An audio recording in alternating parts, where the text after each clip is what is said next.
Continuamos con más de Primera Página. Para nosotros su participación es importante y tienen a su disposición nuestras redes sociales, @Primera Página y la etiqueta Primera Página. En este bloque haremos lectura de los tuits, por favor con respeto hacia nuestro invitado. Conversamos con Luis Vicente León acerca del tema de la popularidad y los porcentajes que manejan ustedes sobre la popularidad de los distintos factores políticos del país. En el segmento anterior mencionaba que en Colombia en las encuestas miden a Maduro, en España también, y en las distintas discusiones políticas en España se habla de Maduro. Le preguntaba que si esta no es una estrategia por aparecer en el escenario político internacional, porque hay una teoría que habla de el que hablen bien o que hablen mal, pero que hablen, eso me da popularidad. Bueno, la gran estrategia del presidente Chávez fue convertirse en un líder internacional, una especie de el infante terrible de la izquierda, sustituir en aquel caso a Fidel Castro, convertirse en un símbolo de la irreverencia. Era algo así como si yo detestaba el mundo unipolar, si estaba en contra de la posición americana, yo podía tomarme una foto con Chávez. Esa era la búsqueda y con eso construyó soporte en todo el mundo. Tú podías ir en un momento determinado a Turquía y decir que eras venezolano y la gente te preguntaba por Chávez. Bien y mal. Es decir, los que lo querían y los que lo detestaban. Se convirtió en ese símbolo antiamericano, anti-mundo unipolar, etc.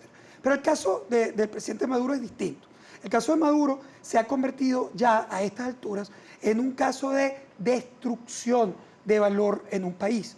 El debate sobre Maduro ya no es si la revolución es buena o mala, es un debate sobre cómo un país está destruido, cómo está, digamos, en destrucción, incluso en derechos políticos, económicos, etc. Puede haber algunos grupos de izquierda que en efecto, por ejemplo en Francia existen, es decir, en Francia, que es un país muy particular en Europa, hay debates sobre el hecho de que, por ejemplo, algunas de las cosas que pasan en Venezuela son construidas en contra de Maduro y que Estados Unidos tiene mucho que ver con el surgimiento de Guaidó como una alternativa política. Es decir, ese debate se da en Francia, que se ha dado además a lo largo de toda la historia con la izquierda, pero incluso en ese debate francés nunca se percibe a Maduro como un líder importante a nivel internacional. Bueno, de hecho, quien gana las elecciones en España para el gobierno español es el PSOE.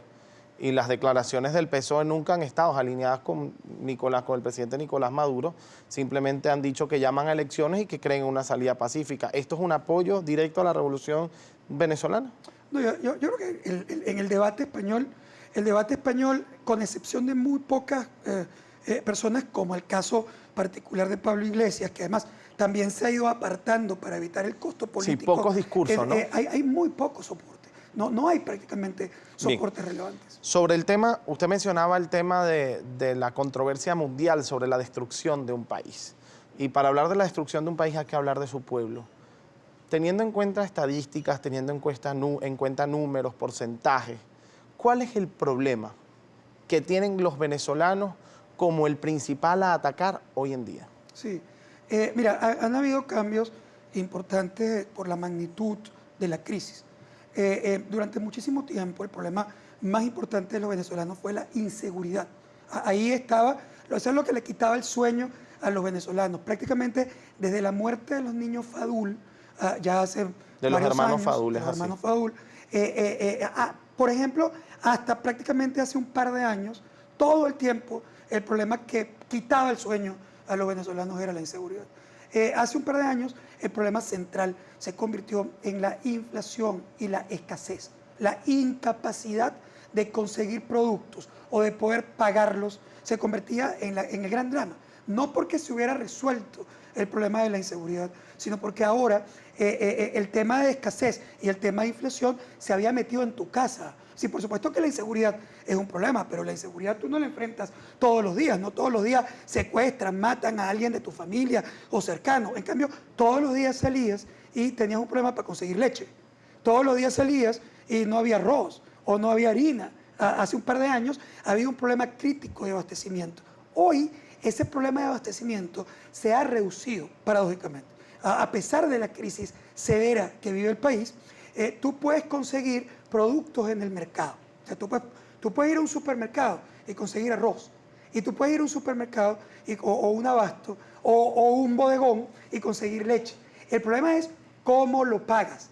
Es decir, porque el producto está, pero está a un precio que evidentemente es impagable para la capacidad de compra convencional de un venezolano común. Si tú sacas la cuenta de cuántos salarios mínimos cuesta un cartón de huevo, o sea, cuánto tienes que trabajar en horas para poder enfrentar la vida cotidiana, te das cuenta que los precios están completamente alejados a la capacidad de compra de ese venezolano.